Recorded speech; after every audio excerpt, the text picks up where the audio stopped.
Greetings, it's Eric Webster with the continuing series of Conversations with Friends.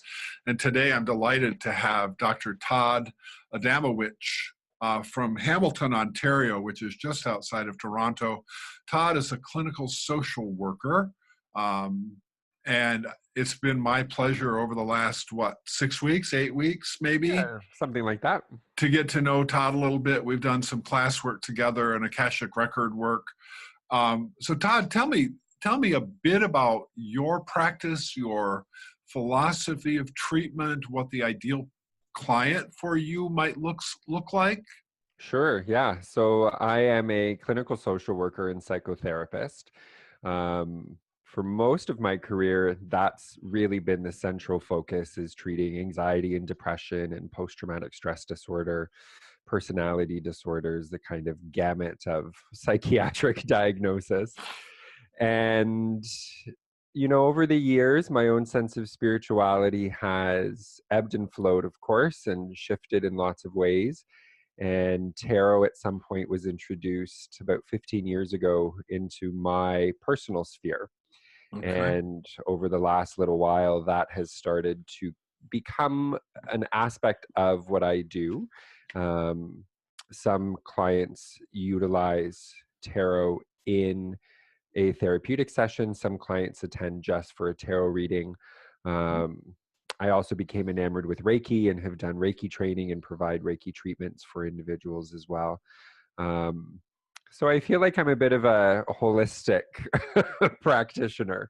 I think that the mind, body, and soul all have some relevance, particularly if we think about what often brings people in for a tarot reading or for a therapy session. Usually something is wrong. Usually there's a problem. Absolutely. Yeah. Yeah. So I like to be able to incorporate all of those aspects into the work that I do. Yeah. Oh, I think that's wonderful. That whole holistic part of it, so much of, at least my view, is so much of traditional approach is about masking symptoms, Sure. as opposed to delving deeper and getting to the causation, really resetting things and resolving things. So that holistic approach, I think, would, I don't know, I certainly don't have any data to support this, but I would think that the effectiveness of that and the sustainability of that would have to be quite a bit greater than just a traditional PhD therapist who works it the way it was taught at school without that added insight. Does that sound reasonable? Yeah, I think that there's part of the way our medical system, I think in Canada and the US, while some big differences exist in our medical system. And every other system, it turns out, but that's a whole different conversation. It's a different story. But I think the fundamental practice is essentially the same. And, our medical system really love behavioral theories and behaviorally based interventions. And we know they don't work for 80% of people. And the academic in me and the professional kind of clinical standard man is like, well, let's think about what we're really doing and what are we investing our money in. And there are anecdotal evidence, there are research studies that go all around the world that are talking about how our system is failing people. Yeah. And I don't know that the public sector has certainly come up with a response to it yet, but thoughts and prayers. Yeah. And there's this building momentum of incorporating spirituality and incorporating mind body. There are some therapeutic interventions that do that. There are some sort of spiritual interventions, if you will, that do that. I think it's, my work a lot focuses on self-empowerment and giving people permission to think what they think, to feel what they feel, and to be able to dialogue about both of those things, to really come up with what's the framework for living a life that is quote unquote happy. Yeah. The elusive happy. That elusive, what is happy? Yeah. Yeah.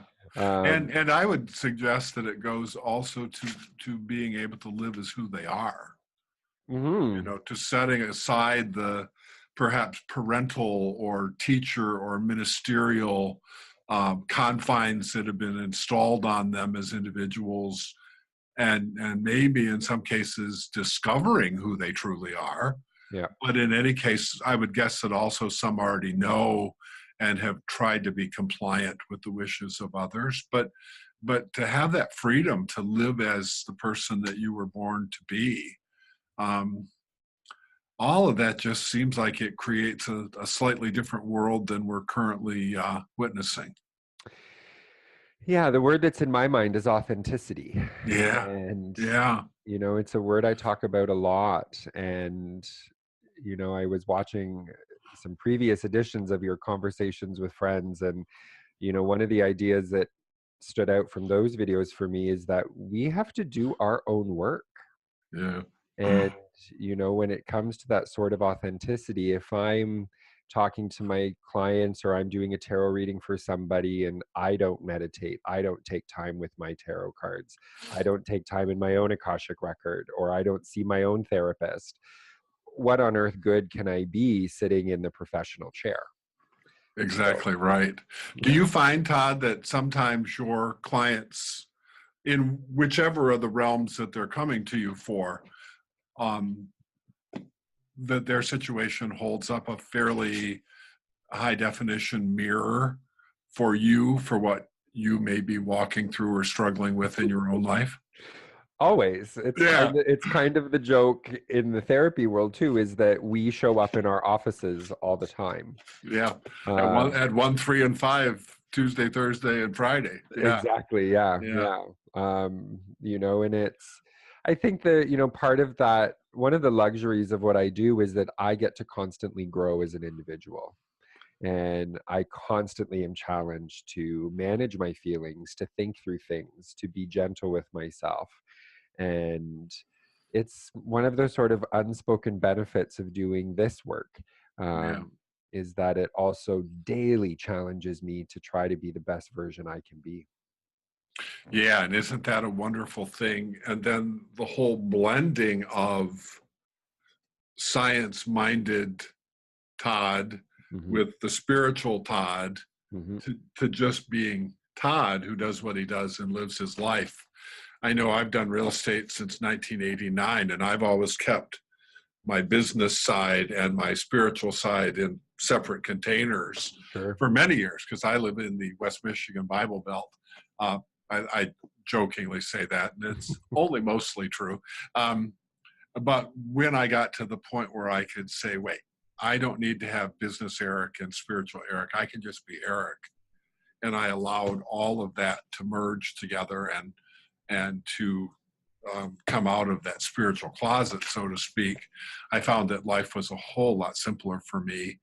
And those skills and gifts that were part of my spiritual life actually helped me to provide better service to my clients Hmm. on the business side. And now that my focus is really, it's about 95% on my hypnosis practice, on Akashic record readings, and I do fairs and expos and that sort of thing.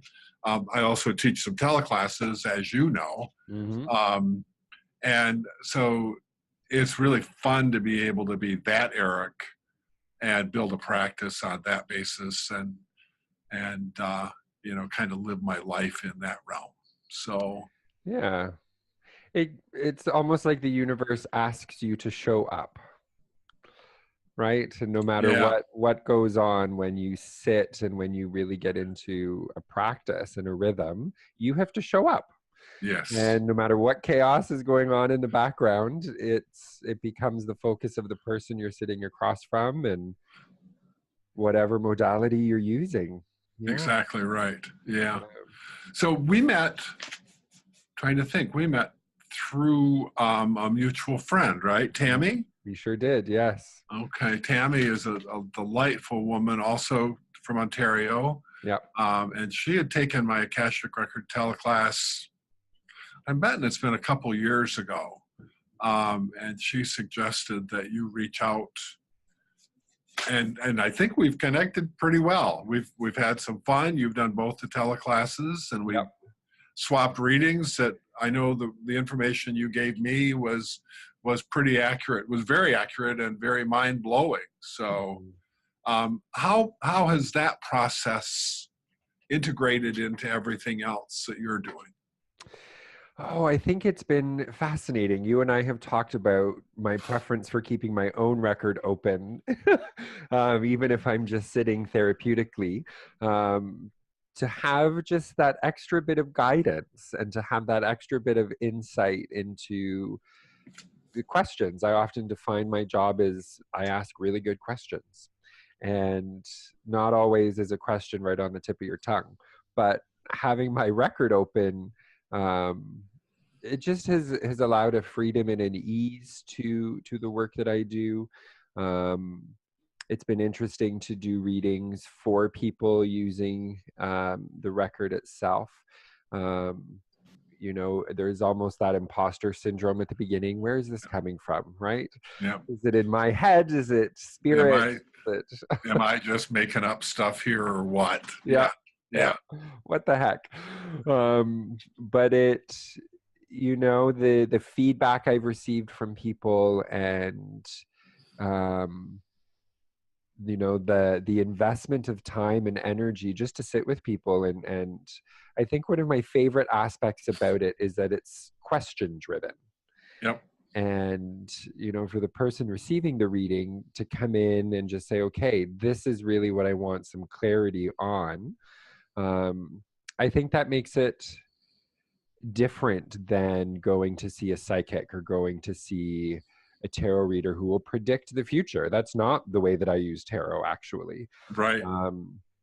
But it does give some insight to really think about what is going on right now, today, in this moment that I actually can do something about. And that's why I think I like that Akashic work and the tarot work, frankly, because it is about questions, and it's about being and meeting a client exactly where they are at. Yeah. This video chat, I don't even know what to really call it. You know, this technology that we have has opened up even a greater amount of perspective into people's lives, right? You can tell a lot about a person just by what's in the background on camera. Sure. Right. And yeah. and to really be invited into someone's home, essentially, it's an interesting place as a reader and as a professional to kind of do work that crosses that digital world, right? Yeah. You know, it's fascinating for me because we're on Zoom right now, which is my preferred teleconference platform. But it doesn't matter where I am or where the client is. If there's a stable internet connection, I can do Akashic record work. I do hypnosis work. Yep. Last winter when I was down in Florida, I had 3 brand new virtual gastric band clients. They were back in Michigan. No problem.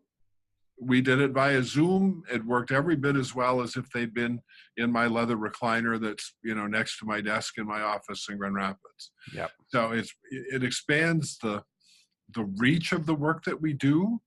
For Akashic record work, I always record the readings because frankly, I got tired of reading to the tops of people's heads as they were furiously scribbling notes. Sure. But beyond that, then they have the full record of what they received from the record.